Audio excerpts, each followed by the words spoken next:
Hi, Meredith. Thank you. Republican Senator John McCain got his own standing ovation during President Obama's address. Senator, good to see you. Good morning.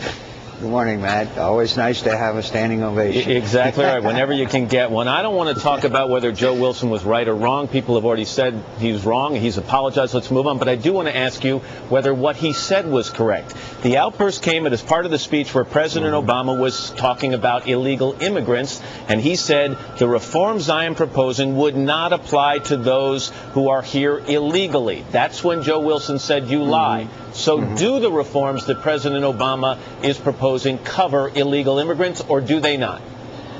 They do not. As everything that I've seen, they do not. And it changes the number of the uninsured in America down to about 30 million instead of the 47 or so that they talked about before. They do not, as far as I can see, nor should they. All right, fact or fiction. Let's continue with this because you're good at sorting this out. There was a part of the speech where the president made a veiled reference to your former running mate, Sarah Palin. It was during the speech, the part of the speech where he was trying to debunk this whole notion of death panels that would decide life or death issues for seniors and others. And he said they do not exist. It is a lie, plain and simple. So let me ask you again, fact or fiction? Does the president's plan create anything resembling what is a so-called death panel? No, but there is a $500 billion, quote, savings in Medicare that is called for, which has seniors concerned. And in other countries, when they cut back on spending on health care and then health care is rationed, then similar things have happened. Americans are concerned about that. They have a right to be concerned about it. They have $500 billion in, quote, savings without any meaningful medical malpractice reform. By the way, the president said a couple of demonstration projects. That doesn't get it. We all know we need medical malpractice reform. The president last night said, look, my plan does three very basic things. It provides security and stability to those people who currently have insurance. It gets insurance to people who do not have insurance, and it curbs costs. Does the plan accomplish those three things? It certainly does not curb costs. According to the Congressional Budget Office, it's going to be an additional $1 trillion, and I have yet to see any real meaningful reductions in costs. In fact, the Congressional Budget Office said that there will be cost increases. It does not, quote, bend the curve.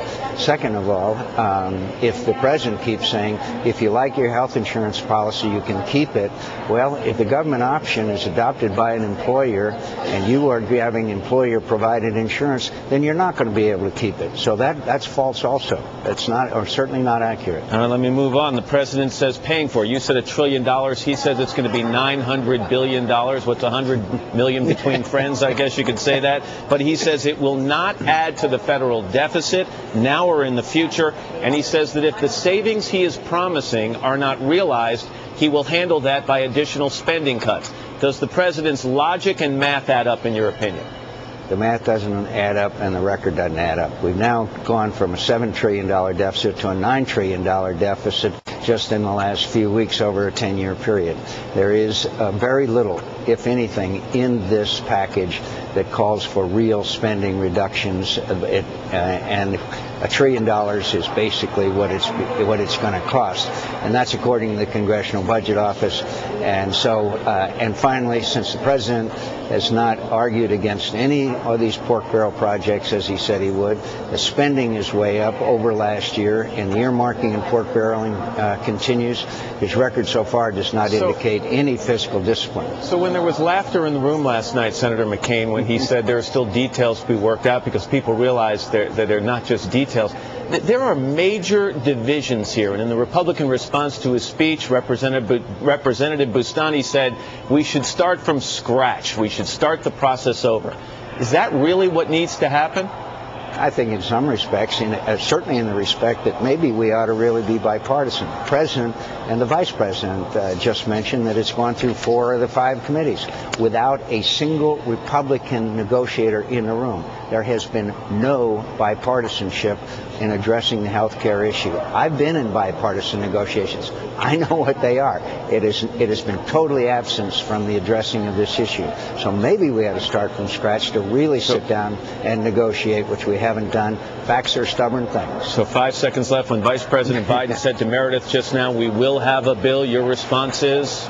Well, I hope so. I really hope so. There are a number of areas that we strongly agree on. It's good for America. We need to do it. But it has to be truly bipartisan and cannot lay another $1 trillion of debt on a next generation of Americans. We're committing generational theft, Matt. Senator John McCain. Senator, always good to have you here. Thanks for your time. Thanks for having me on. Okay. Yeah, I don't know if we're closer or further away after all that. I'm not Still sure. have a lot of problems. A lot of stuff, yeah. Now let's get a check of the rest of the morning's top stories from Ann Curry.